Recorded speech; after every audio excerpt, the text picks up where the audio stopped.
The gods can kill giants. They can chain wolves the size of mountains. They can bind the serpent that circles the world.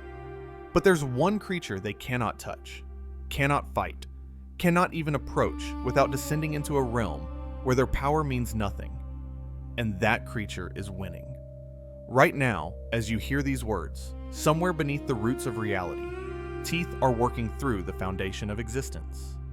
Not quickly, not with rage or violence, just methodically, patiently, the way water wears through stone or time erodes mountains. The creature doing this has been gnawing since before your ancestors were born, before their ancestors were born, before the first human ever looked at the stars and wondered what held them in place. Its name is Nidhogg, the Malice Striker, and here's what makes its story genuinely disturbing. The ancient Norse didn't create myths about heroes who would one day slay this dragon. They didn't prophesy its defeat, because Nidhogg isn't the villain in their mythology. It's something far more unsettling. It's necessary. The dragon gnawing at the roots of the World Tree isn't breaking the rules of the universe. It is one of the rules. And once you understand why the Norse included this creature in their cosmology, why they gave it a name that means curse and malice, and yet called it essential, you'll never look at decay the same way again. You'll understand why every foundation cracks, why all empires fall, why even the gods themselves couldn't build something that would last forever. So let your breathing slow. Let the comfortable certainties of permanence slip away for a while. Tonight, we descend to Hvergelmir, the bubbling spring where all waters rise and all things eventually return to chaos. We're going to meet the dragon the gods themselves cannot kill, because killing it would unravel reality faster than its teeth ever could. Before we descend to where this creature dwells, we need to understand something crucial. Its name is a warning. Names in Norse mythology weren't poetic flourishes. They were job descriptions. Functional labels that told you exactly what a being did and why it existed. When you heard Fenrir, you knew wolf, bound, dangerous. When you heard Jormungandr, you understood world serpent, ocean deep, encircling. Names revealed purpose. So what does Nidhogg reveal? The second part of the name, Hogr, comes from the Old Norse verb hugva, to hew, to strike, to bite. Picture an axe biting deep into wood with each swing. Picture teeth that don't tear quickly, but grind steadily, relentlessly. Hogr is the one who does this, the hewer, the striker, the patient destroyer, whose violence isn't explosive, but erosive. But it's the first part of the name that cuts deeper, that tells you this isn't just any destroyer. The element need carried devastating weight in Viking society. It meant a shame so complete that it severed you from humanity itself. To be marked with need meant losing your honor, your legal standing, your very right to exist within the community. The word implied cowardice, oath-breaking, moral corruption so profound that death would be preferable.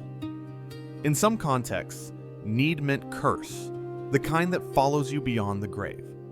So Nidhogg becomes, depending on how you read the ancient sources, three things simultaneously: the Malice Striker, attacking with intent and hatred; the Curse Striker, whose every bite inflicts spiritual contamination; or the biter from below, if you read the first element as needer, down or beneath, striking from the depths where light never reaches.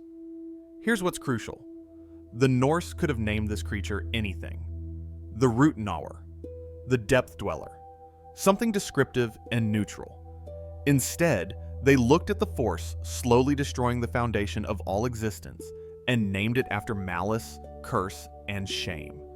They saw entropy and called it evil. They witnessed cosmic decay and labeled it with the same word they used for the worst criminals in their society.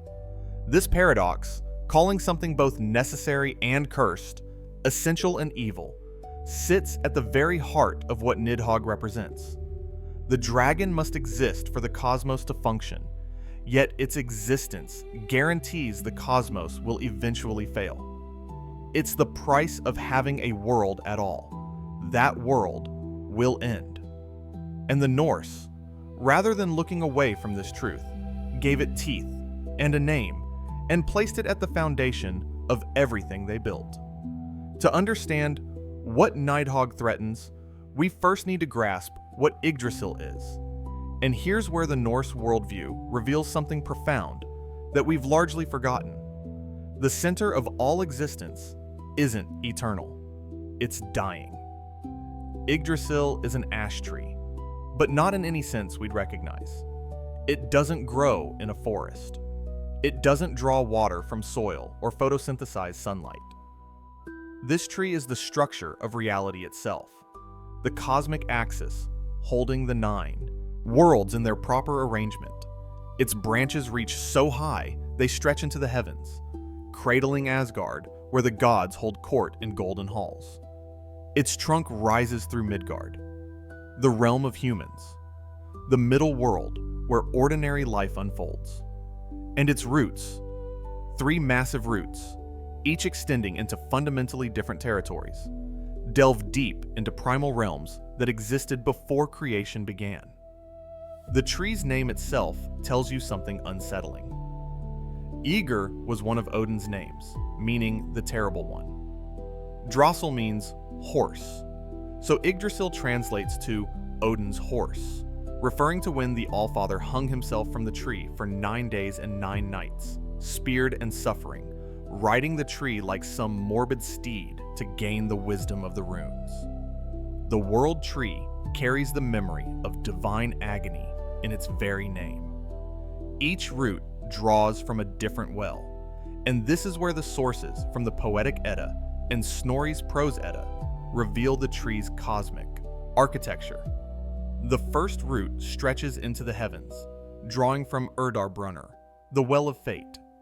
Here dwell the 3 Norns, Urd, Verdandi, and Skuld, whose names mean past, present, and future. These weavers of destiny perform a crucial daily ritual.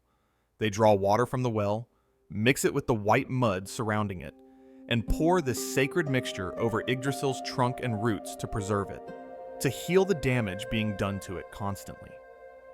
The second root extends to Jotunheim, the giant's realm. Beneath it lies Mimisbrunner, the well of Mimir, containing wisdom and intelligence beyond measure. Odin sacrificed one of his eyes to drink from this well, trading immediate sight for deeper vision. And the third root descends into Niflheim, the realm of primordial ice and mist that existed before creation. Under this root bubbles Hvergelmir, the roaring cauldron, from which all waters ultimately flow. And it's here, in these poisonous churning springs, that Nidhogg makes its home among countless other serpents, gnawing at the root that anchors everything. But here's the revelation that changes how we understand this entire mythology. Yggdrasil is described in the sources not as eternal and invincible, but as suffering. The Poetic Edda poem Grimnismal is explicit about this. The tree endures constant assault from multiple directions. 4 stags, Dain, Dvalin, Dunare, and Durathror, browse its leaves and nibble its tender shoots. An unnamed eagle sits at its summit, tearing at branches. And below, Nidhogg and its brood of serpents gnaw relentlessly at the deepest root. One stanza from Grimnismal states directly, "More serpents lie beneath Yggdrasil's ash than any fool can imagine." And then it names them: Goin, Moin, Grabakr, Graföludr, Ofnir, Svafnir, described as sons of Grafitnir. These aren't garden snakes. These are cosmic forces of decay, working alongside Nidhogg to weaken the root that holds reality stable. Another stanza is even more devastating. Yggdrasil suffers agony more than men know. The heart bites it from above. It decays on its sides, and Nidhogg bites it from beneath. decays, suffers. These words reveal something crucial. The World Tree isn't pristine and perfect.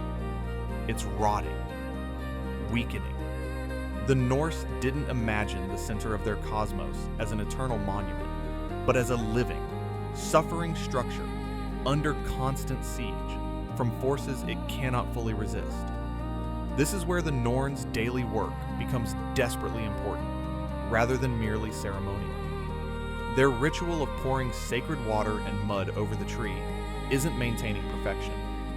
It's desperately slowing inevitable decay. They're buying time. Each day, they heal what they can, restore what damage will accept restoration, patch the worst of the rot. But they cannot undo all of Nidhogg's work.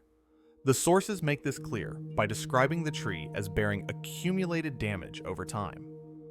What we're witnessing then isn't a static, eternal structure. We're watching a very slow collapse. The tree stands, yes, but it stands wounded, compromised, weakening day by day. The Norns' care keeps it upright for one more age, one more century, one more day. But the balance is shifting. Nidhogg's patient gnawing gains ground against their healing. And one day, the sources promise this. The balance will tip, the damage will become catastrophic, and the tree will fall. When it falls, the 9 worlds fall with it. The cosmic order collapses. Ragnarök arrives not as punishment, but as mathematical inevitability, as the final accounting of all that accumulated damage, finally exceeding the structure's ability to bear it. Now we descend to where Nidhogg actually dwells, to the spring called Hvergelmir, and here the mythology reveals one of its most elegant paradoxes. The place where all life begins is the same place where dishonored souls end. The wellspring and the grave are one. The name Hvergelmir translates to roaring cauldron or bubbling, boiling spring, which immediately tells you this isn't some crystalline mountain stream. According to Snorri's Prose Edda, Hvergelmir existed in Niflheim before the gods shaped the cosmos, before there were worlds, or light, or warmth, or anything except ice and void and darkness. This spring is older than creation itself. The poetic Edda poem Grimnismal describes how liquid from the antlers of a stag called Eikthrnir flows into Hvergelmir, and from this spring flow numerous rivers. The sources name 42 of them specifically, waters that spread throughout the 9 worlds. The Prose Edda calls Hvergelmir the place whence all waters rise, making it the ultimate source of every river, every spring, every drop that sustains life across the realms. So Hvergelmir nourishes everything. It's the origin point of life-giving waters. But, and this is where the Norse understanding of duality becomes profound, it's also described as being located in Niflheim, the frozen realm of mist and death, positioned where one of Yggdrasil's roots extends down through the underworld, through the territories governed by Hel, goddess of those who die without glory. And in these bubbling, poisonous waters, according to the Prose Edda, dwell serpents beyond counting.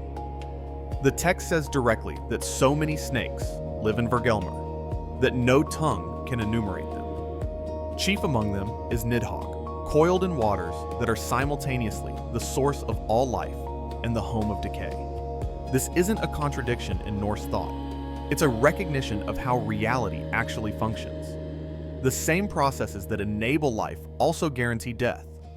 The waters that flow out to nourish the worlds must eventually flow back, carrying with them the dissolved remnants of everything they touched. Where there's a source, there must be a drain. Where there's creation, there must be an eventual return to chaos. Hvergelmir embodies this truth. It sends forth the waters that make existence possible, and it receives back the corruption and decay that existence inevitably produces. Nidhogg dwells there not as an intruder, but as an essential component of this cosmic water cycle, representing the dissolution that must happen for new creation to occur. The dragon doesn't just gnaw at the root. It exists in the very waters that nourish that root, suggesting that growth and decay aren't opponents, but partners in the same fundamental process. The spring roars and bubbles, churning with the turbulent energy of transformation.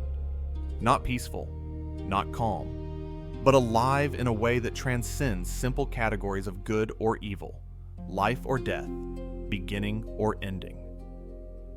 Hvergelmir is all of these simultaneously, which is precisely why Nidhogg belongs there.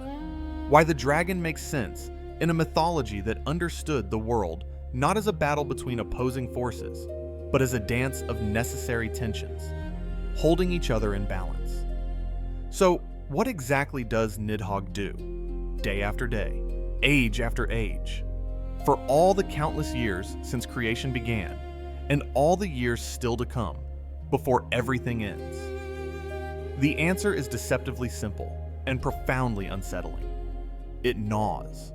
That's the verb the sources use consistently. Not tears, not rips, not smashes or burns or explodes. Gnaws. Like a rat working at a timber, like rust eating through metal, like water wearing away stone. Persistent, patient, inexorable. The kind of destruction that doesn't announce itself with thunder and fire, but works in the dark, in secret, until the damage is done and the structure fails. The Poetic Edda describes Nidhogg's work in simple, devastating terms. It gnaws at the northernmost root of Yggdrasil, the one that extends down through Niflheim. Imagine the scale involved here. This isn't a garden tree. This is the cosmic axis, the structure that holds all the worlds in their proper places.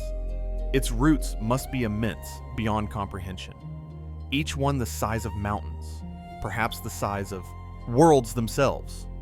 And Nidhogg, equally vast, wraps itself around or beneath this root and chews, tooth against wood. Or perhaps wood isn't the right word for what Yggdrasil is made of. Perhaps cosmic fiber is closer. Perhaps reality stuff. Whatever the substance, Nidhogg's fangs work against it, wearing it down, creating damage that the Norns must rush to repair before it becomes critical, before the structural integrity fails entirely. But here's the horrifying, elegant detail. The Norns can't fully fix what Nidhogg destroys. They can slow the damage. They can heal some of it. They can pour their sacred water, mixed with the white mud from Urdarbrunner over the tree, and strengthen it, restore it partially, give it enough resilience to stand for another day. But they can't undo all of Nidhogg's work. The sources make this clear by describing Yggdrasil as suffering, as rotting on one side, as bearing damage that accumulates over time. The tree endures, yes, but it endures while wounded, while weakening, while slowly losing its battle against the forces of decay that assault it from every direction. This is entropy visualized. This is the second law of thermodynamics given mythological form. In any closed system, disorder increases over time. Energy dissipates. Structure breaks down. The universe tends toward maximum chaos, and all the work you do to maintain order, all the care and attention and ritual repair, can only delay the inevitable. The Norns pour water over Yggdrasil every single day. They've been doing it for ages beyond counting. They'll keep doing it for ages to come. But they know, they must know, being weavers of fate who can see past and present and future, that one day Nidhogg's patient gnawing will outpace their repairs. One day, the damage will become catastrophic. One day the tree will fall. What does this gnawing look like? Do Nidhogg's teeth glow with venom, dripping the same poison that rains down in Náströnd, the shore of corpses?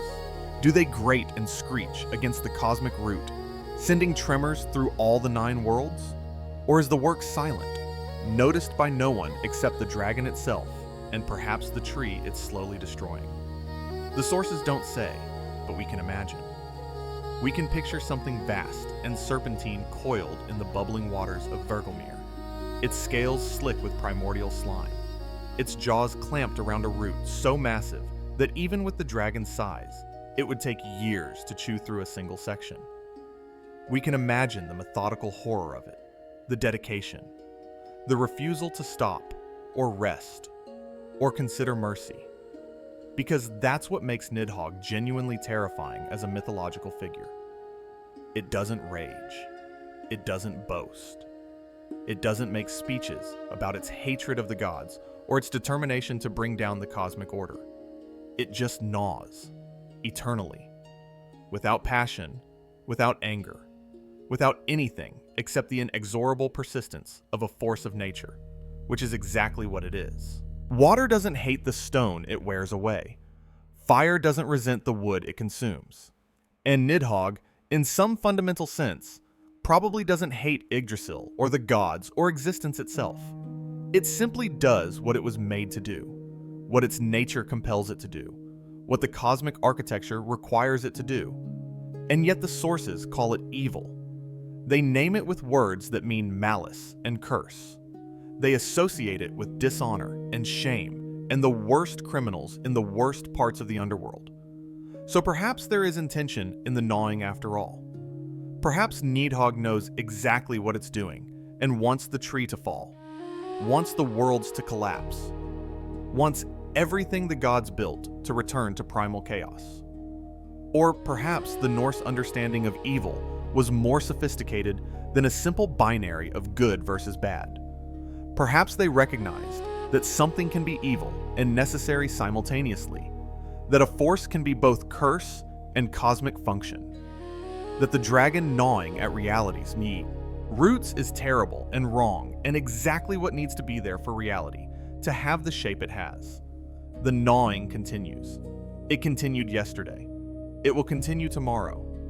It will continue for as long as Yggdrasil stands.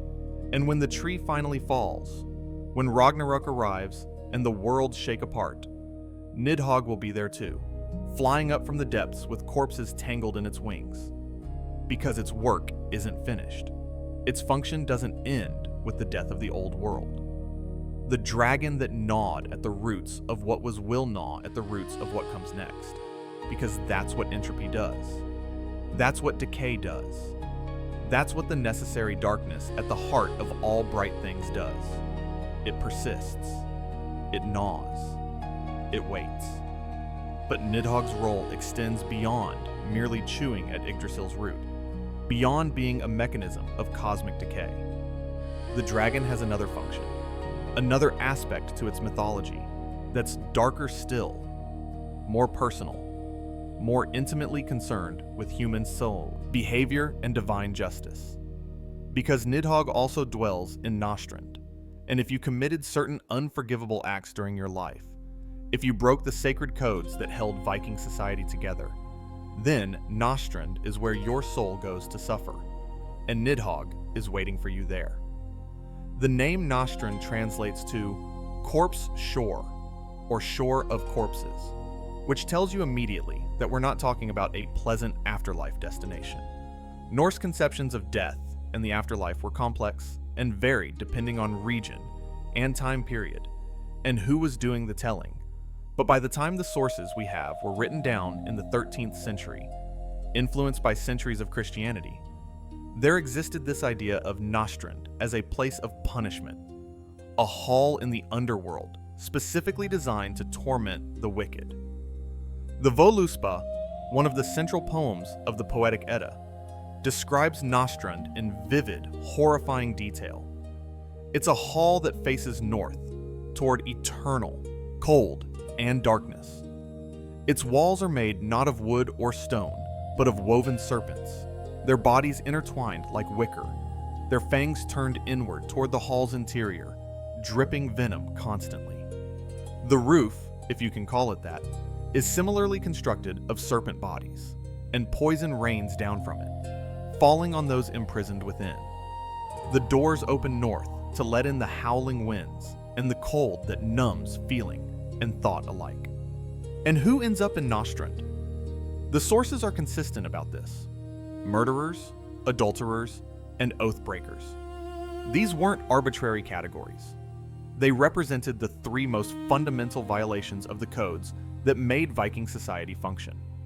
Murder destroyed the peace within the community, violated the sacred order of justice and compensation that prevented endless blood feuds. Adultery broke the bonds of trust between husband and wife, corrupted lineage, introduced chaos into the family structure that formed the basis of society, and oath-breaking, this might be the worst of all, destroyed the foundation of agreements, contracts, alliances, the verbal bonds that held tribes and clans and trading partnerships together in a world where written contracts were rare, and a person's word was literally all they had to offer as guarantee. These were the Nidhoggs, the people marked with Nid, the social and spiritual stain that transformed them from humans worthy of honor into something less, something contemptible, something that couldn't be trusted or respected or allowed to remain in the community. And according to the mythology, when they died, they didn't go to Valhalla, or even to the general realm of hell where most people ended up. They went to Náströnd, to the shore of corpses, to the hall of serpents and venom. And there, Nidhogg fed on them. Not metaphorically. The sources are quite explicit about this. Nidhogg sucks the blood of corpses, chews on the bodies of the dishonored dead, devours those who violated the sacred codes.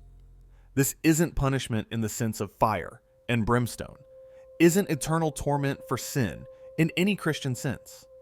It's closer to a spiritual ecology, a recycling of corrupted souls back into the primordial chaos represented by the serpent-filled waters of Hvergelmir. These broken, dishonored dead don't deserve rest or memory or the continuation of their spirit in any form. They deserve to be consumed, dissolved, returned to nothing. The image is visceral and deliberate. Picture the dragon rising from its work, gnawing at Yggdrasil's root, turning its attention to the fresh corpses washing up on Náströnd's shore, the souls of murderers and oath-breakers arriving in a steady stream because humans never stop killing, never stop lying, never stop breaking the agreements that should be sacred. Picture Nidhogg's jaws closing around them, not quickly but slowly, methodically, the same patient gnawing it applies to the World Tree, now applied to human souls. Picture the venom dripping from the serpents in the walls, the screams that the condemned make before Nidhogg's teeth find them, the cold wind from the north carrying away any hope of redemption or escape. This is Nidhogg as executor of cosmic justice, as the final consequence for those who put themselves outside the bounds of acceptable human behavior. And it's important to note that this wasn't just mythological fancy. This was a belief that shaped how real Vikings lived their lives, made their decisions, considered their actions. If you broke an oath, if you committed murder without justification or compensation, if you betrayed the fundamental bonds of honor and trust, then you weren't just risking social exile in this life. You were condemning yourself to Náströnd in the next, to the shore of corpses where Nidhogg waits eternally to feed on your dishonored flesh. Some scholars argue that this entire conception of Náströnd as a place of punishment is a later addition to Norse mythology, influenced by Christian ideas of hell imported during the conversion period. They point out that the original Norse understanding of the afterlife was less moralistic, more pragmatic. You went to Valhalla if you died in battle, to Folkvangr if the goddess Freya claimed you, to Hell's realm if you died of sickness or age, without much consideration of whether you'd been good or evil in life. Náströnd, they argue, represents Christian concepts of divine punishment grafted onto older Norse traditions. But whether Náströnd was original to pre-Christian Norse belief or a later theological development, the image of Nidhogg as devourer of the wicked took hold in the Icelandic imagination powerfully enough that it survived into the written sources, into the poems and prose that we still read 1,000 years later. And that staying power suggests something important about what Nidhogg represented in the Norse mythological imagination. Not just entropy, not just cosmic decay, but also moral consequence. The idea that actions have weight beyond the immediate. That breaking the sacred codes of society carries penalties beyond social exile.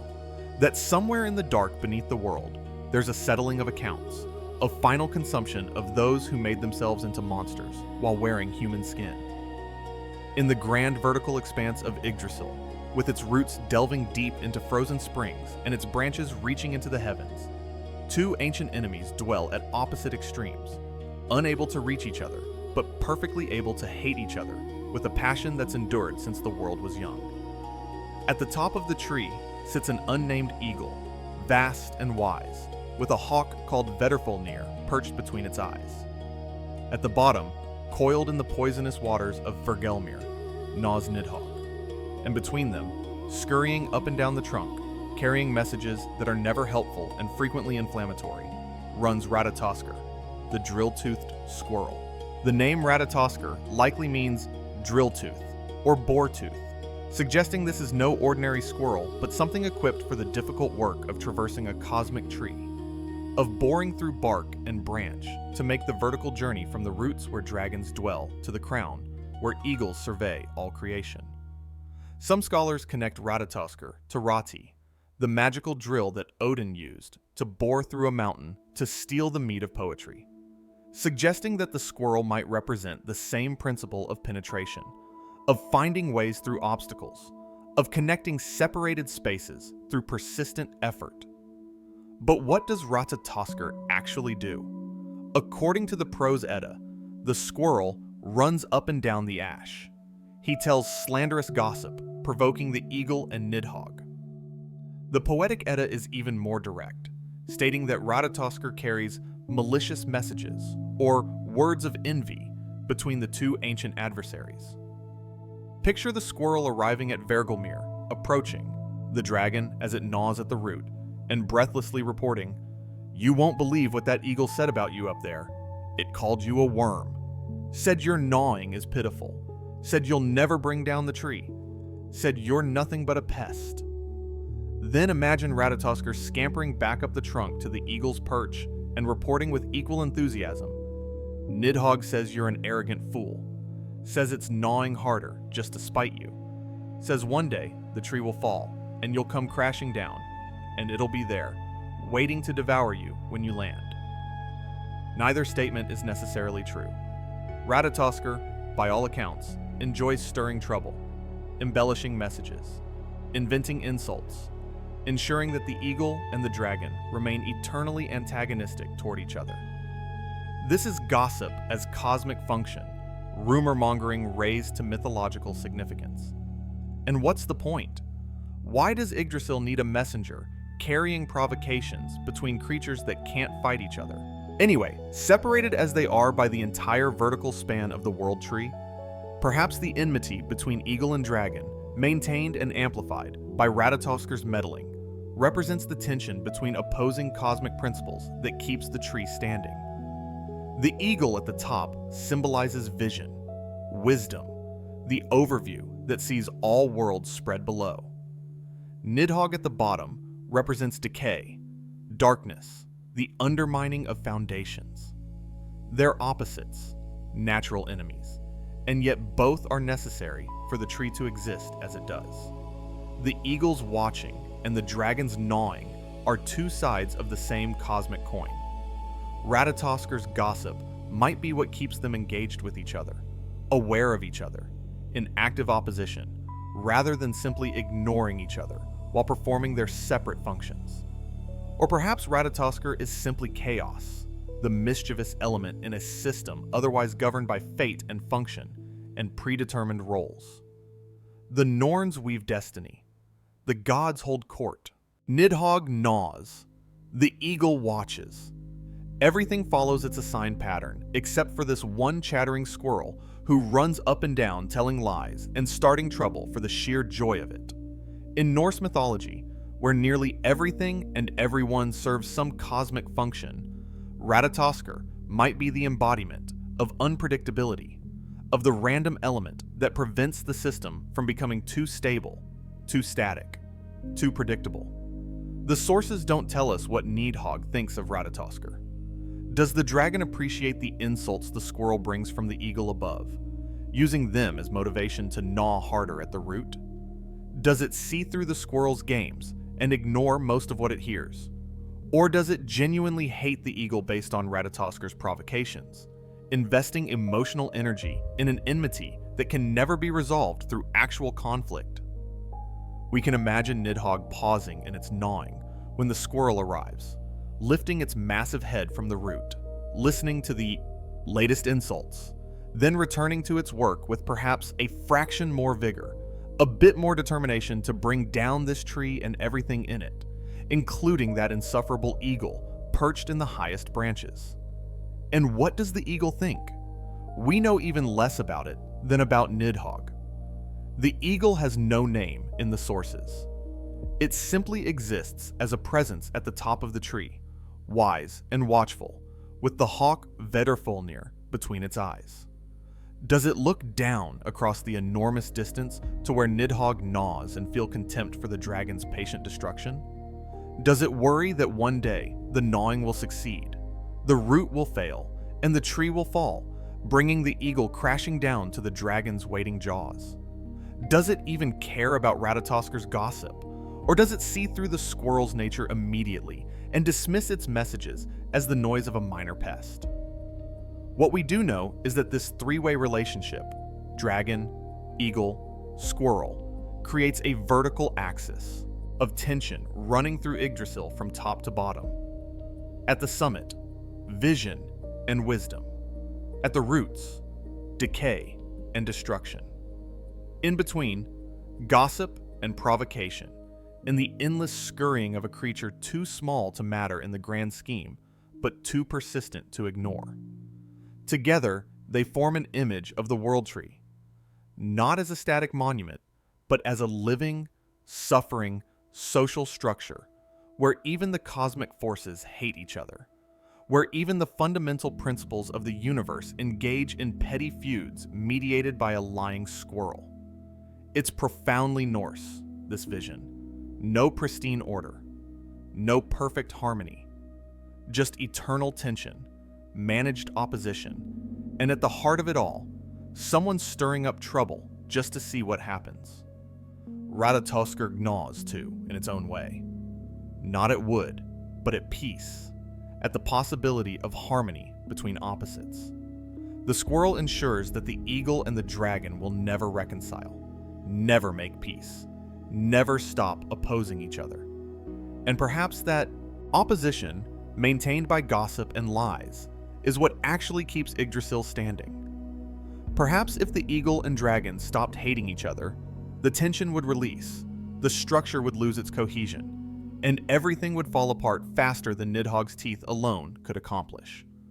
All of this, the patient gnawing at the root, the devouring of corpses in Náströnd, the eternal feud with an eagle it can never reach. All of this is merely preparation for Nidhogg's true moment. The role it will play when everything the gods have built finally collapses into the chaos of Ragnarök, the twilight of the gods, the doom that ends all things so that new things can begin. The prophecy of Ragnarök appears most fully in the Völuspá, where a Volva, a seeress, recounts to Odin everything that will come to pass in the final days of this world. She describes the signs of the end.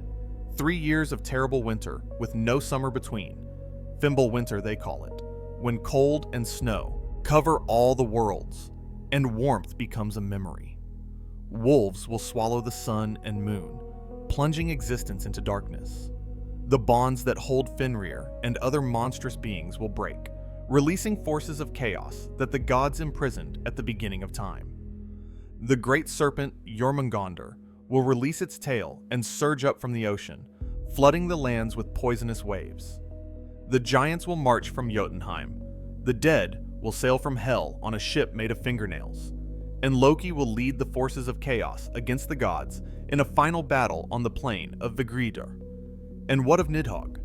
The Volva's prophecy mentions the dragon in the final stanzas of her vision, after the great battle has been fought, after the gods have fallen, after fire has consumed the worlds and the earth has sunk into the sea.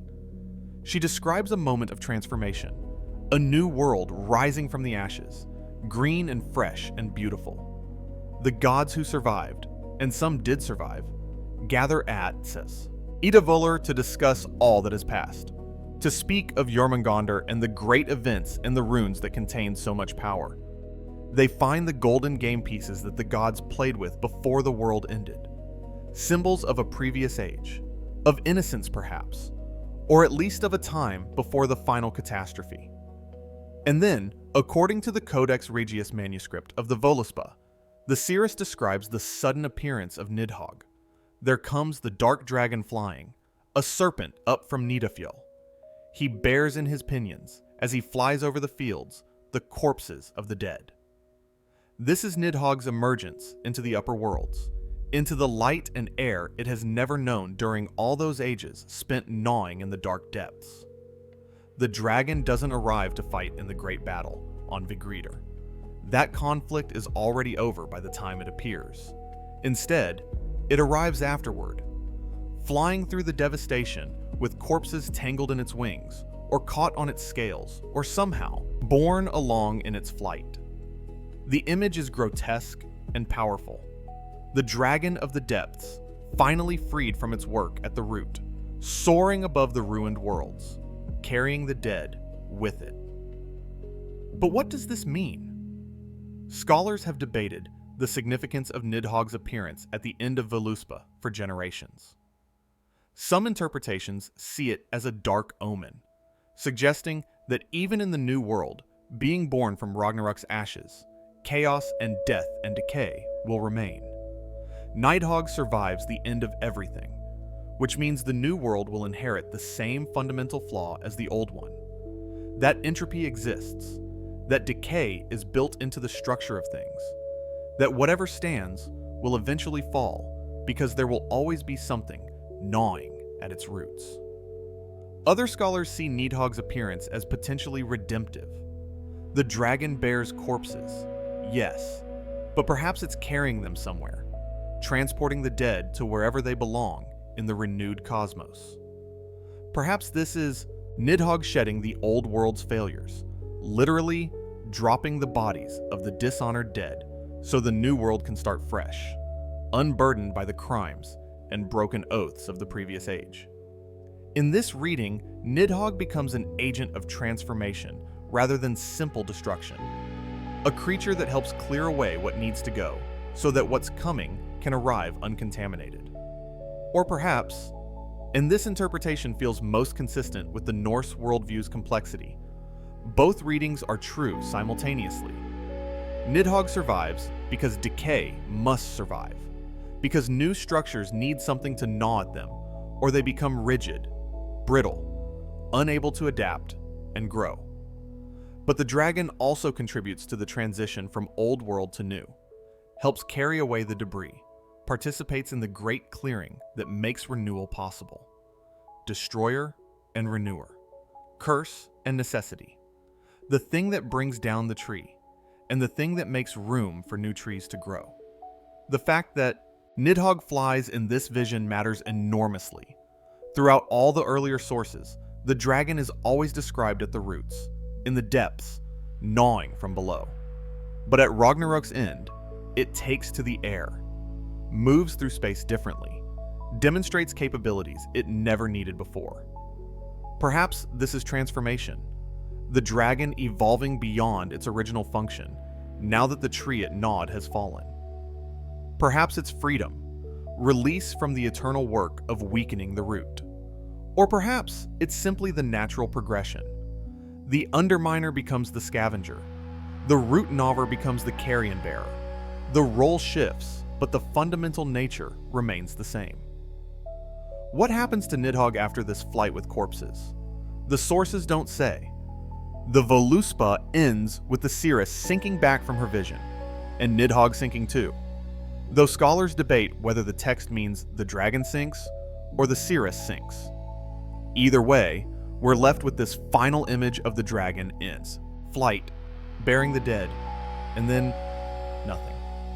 Silence. The story ends or transforms into something else, and we don't know if Nidhogg finds a new route to gnaw in the new world, or if it simply disperses back into the primal chaos from which all things emerged and to which all things return. But we can guess. We can imagine a new Yggdrasil growing from the wreckage of the old, its roots reaching down into springs both familiar and strange. And we can imagine Nidhogg finding one of those roots, coiling around it in the dark beneath the new worlds, and beginning again the patient work of gnawing, because that's what decay does. It doesn't end. It doesn't go away.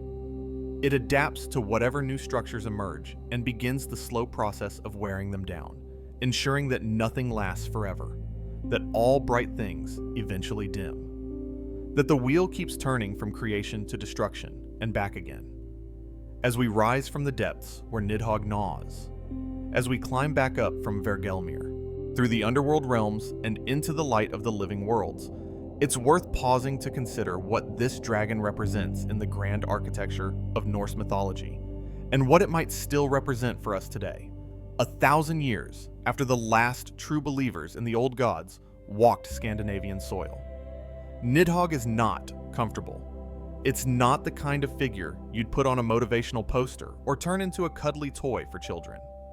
It lacks the romantic tragedy of Fenrir, doomed wolf, or the terrible majesty of Jormungandr encircling the world. It simply gnaws, endlessly, in the dark, at the foundation of everything. And yet the Norse included it in their cosmology, not as aberration, but as necessity, as essential component of how existence works.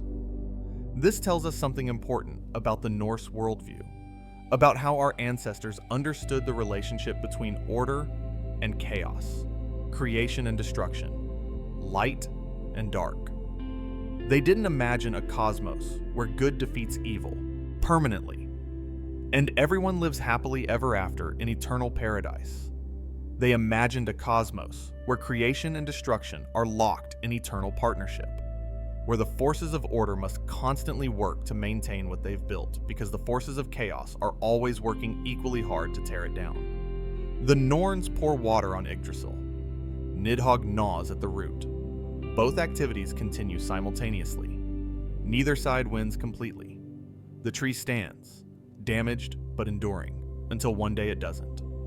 There's something profoundly honest in this vision, something that modern sensibilities might find both disturbing and strangely comforting. Disturbing because it offers no permanent solutions, no final victories, no escape from the fundamental rule that all things fall apart eventually. But comforting because it suggests that your work doesn't have to achieve perfection to matter, that maintenance is as heroic as creation, that the act of keeping things standing for one more day in the face of inevitable decay is itself a worthy struggle. Nidhogg reminds us that endings are not failures, that collapse is not a flaw in the design, but part of the design, that the seed of destruction exists in everything we build, not because we build badly, but because that's the nature of existence in a universe governed by entropy. The dragon gnaws. The tree falls. A new tree grows. The cycle continues. And somewhere in that cycle, in that eternal dance of building and breaking, creation and decay, is a kind of dark wisdom that our modern culture, obsessed with permanent solutions and immortal structures, might benefit from remembering. The dragon waits in the dark. It has always been waiting. It will always be waiting. Not as villain, but as partner to creation. Not as evil, but as the darkness that defines the light by opposition. Necessary monster. Cosmic janitor. The thing that cleans up after the party by consuming everything, giving it all back to chaos so that chaos can birth new forms, new structures, new trees to hold new worlds. Sleep now, knowing that decay is not the enemy of life but its partner, that the gnawing never stops, but neither does the healing, that Yggdrasil still stands despite everything working against it, and that when it finally falls, something new will grow. The dragon is patient. The Norns are devoted. And between them, between the destroying and the preserving, the world continues for one more night, one more age, one more cycle of the eternal wheel. Rest well, travelers. The roots are still holding, for now.